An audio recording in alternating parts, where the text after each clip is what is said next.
Good afternoon, everyone. Pleased to be with you this afternoon to make a couple of comments. Let me just begin by saying that we are pleased to provide this update and indicate that this program that we referred to yesterday, this collaborative effort with Red River College, is being put in place to be able to train healthcare providers to additionally assist at screening sites to do things like administer a nasopharyngeal swab. Before, that was a reserved act. It meant only a doctor or a nurse could do that. But as of today, officially, we have that intake open. This means that for other medical professionals, including people like medical students and nursing students who are in second year and higher, but also paramedics and occupational therapists and others like lab technologists, they can be applying for this one-day up training.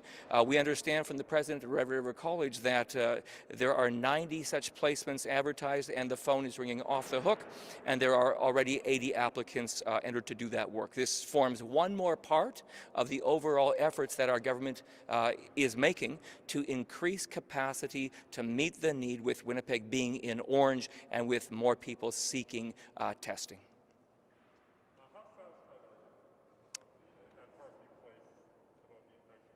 Sorry, I just missed the verb. None of us are satisfied to know that there is the spread of COVID-19 in one of our personal care homes. We are concerned. What I can update Manitobans and let them know today is that everyone is working very hard to mitigate, to keep people safe. I can tell you that, of course, that facility has been put into the red. We know that regular things like meals are now being delivered to the room instead of having congregant meals. PPE is being worn at all times. There is infection prevention and control specialists on site and assisting from the WRHA.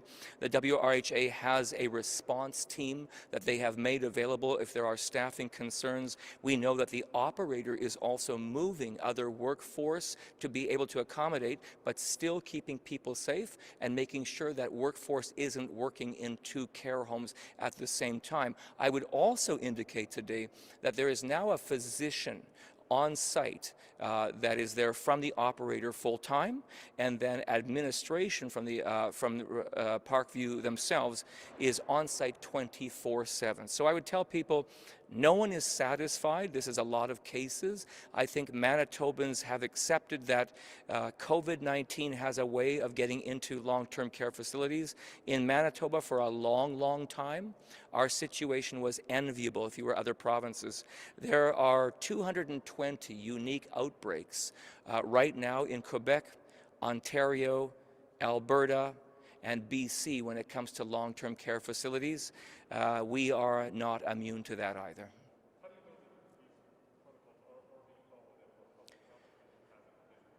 So we know those protocols are in place because we are in constant communication with the personal care home. There is interaction at all times between the WRHA, the provider, the operator, the Department of Health, and of course Public Health also has that role of overseeing, and Public Health had made the decision to suspend temporarily that one worker, one site policy. Are we going to see some new measures announced tomorrow? Yeah.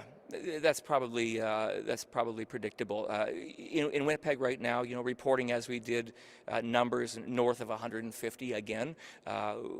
We've got more to do, obviously, in this province and in this city. I think the Premier made the comment this morning that, for a long time we were all focused on the fundamentals and we got good results because of that. And I think that as the intent of people or just the capabilities or the willingness to comply has waned slightly. People are tired, genuinely. They're tired of doing the right thing. We've seen those good results drop off. So we need that reminder. Yes, Winnipeg right now is in orange as that designation, but clearly we could do more. And if you look at the pandemic response system, that orange designation would allow us to do more. I won't speak to specific measures today, but I think I could give you this hint and say that where we would see people most at risk, you could expect to see more measures coming to address that. And where we are seeing this spread of the virus taking place, you could see targeted measures coming to also address that. Do you think that the province bears some responsibility in terms of messaging? Because in the summer lull, bar patios were open, restaurant patios were open, told you could,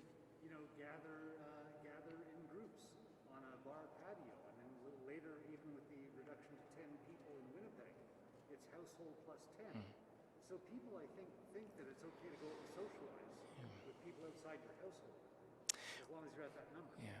Well, I would say this. I mean, none of this is easy, and for every jurisdiction, with every other minister of health with whom I'm speaking, none of it is straightforward. You talked about the middle of the summer when people were gathering on patios. Yes, but in the middle of summer, we had a 3-week period where there were no cases reported in the city of Winnipeg, and indeed in the province of Manitoba. And so I think that, we have to understand the way we responded at certain points in time. I believe that the pandemic response system that we've put in place is broadly working. Now, you can say, well, Minister, there's a lot of cases in Winnipeg. Yes, but now we've been able to elevate the level of risk in Winnipeg appropriately and differentially from the rest of the province, because right now, of course, those cases in Interlake Eastern or in Southern Health are fewer. So I believe that we need to continue to put our faith in this system.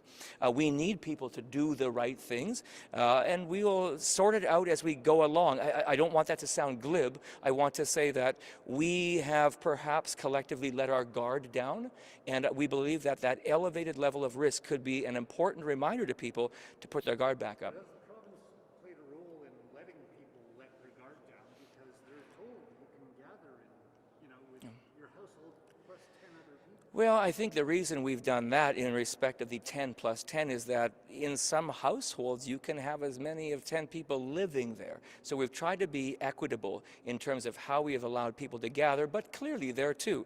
Tomorrow, those things will be scrutinized, and perhaps tomorrow we will see some change in terms of the numbers of people that are being asked to gather. We're saying to people, now would be a good time to rethink your weekend plans. And if you were thinking about getting together with a bigger group, maybe it's time to just focus on the few people who are in your bubble. This is a really good chance for Winnipeggers to get back on track, and we'll continue to try to deliver that good message and remind people to do that. Well, I'm not going to telegraph what's coming tomorrow because the orders are not yet written, but let's just say that there will be a number of things on the table for tomorrow, both, I would say, those specific measures, but maybe also some broadcast measures to help us get back on track. We'll see what happens tomorrow. 12:30, be there. Are you comfortable with the hospital levels and the capacity within the hospitals for the healthcare system to handle a COVID surge, especially now with hitting the flu season, to be able to handle a surge from flu or a respiratory virus? Yeah, well, they always say that in public health and a pandemic, job one is preventing mortality and hospital saturation. So when you say, are we comfortable with the number of people in hospitals? No, I mean, we would rather it was fewer, and we have seen a slow increase of the number of people in hospital, although it's been quite stable. Slow increase of the number of people in ICU, slow increase of the number of people who are ventilated. Clearly, zero would be better than our current numbers, but I would say this, that we continue to see that the epidemiology, and I'm no public health officer, but the epidemiology looks different than it did in the spring.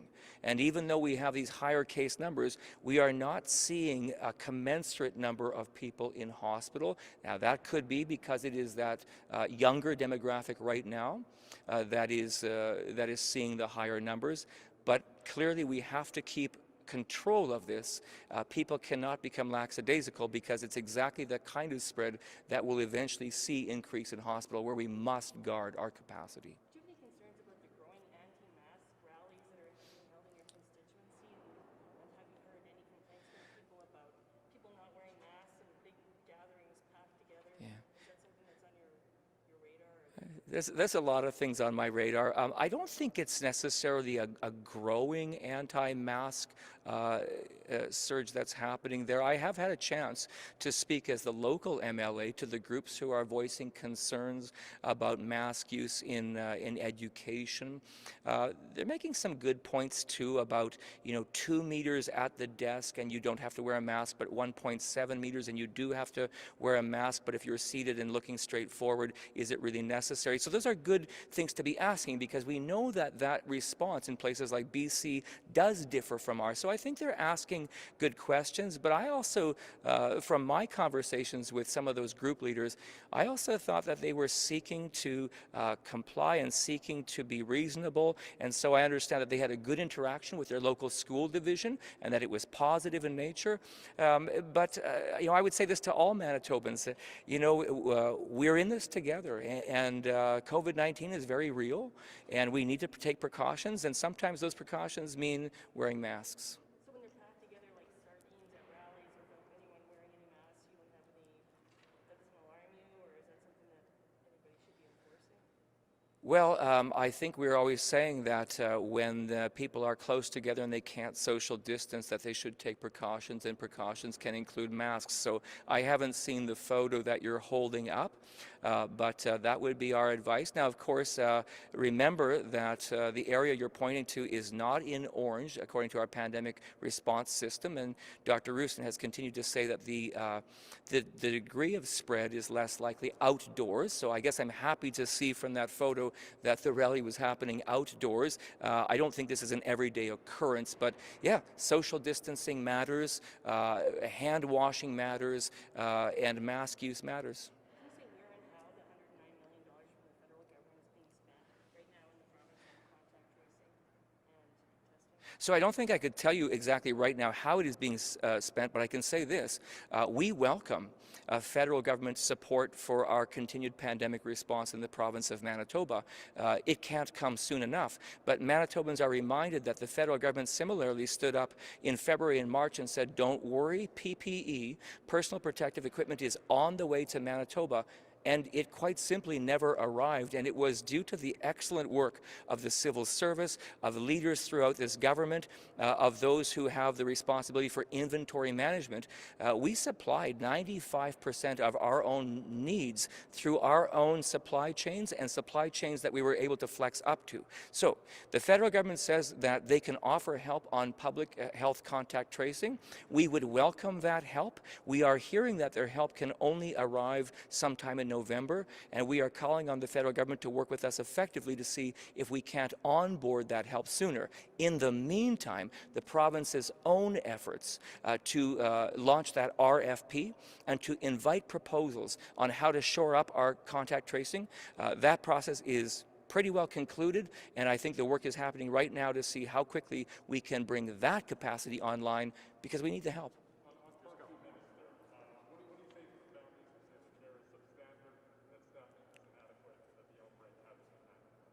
You're saying to people at Parkview Place?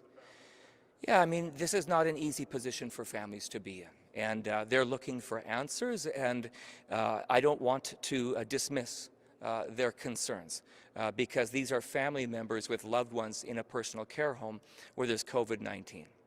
So let's reflect on that. Then I would say this to them.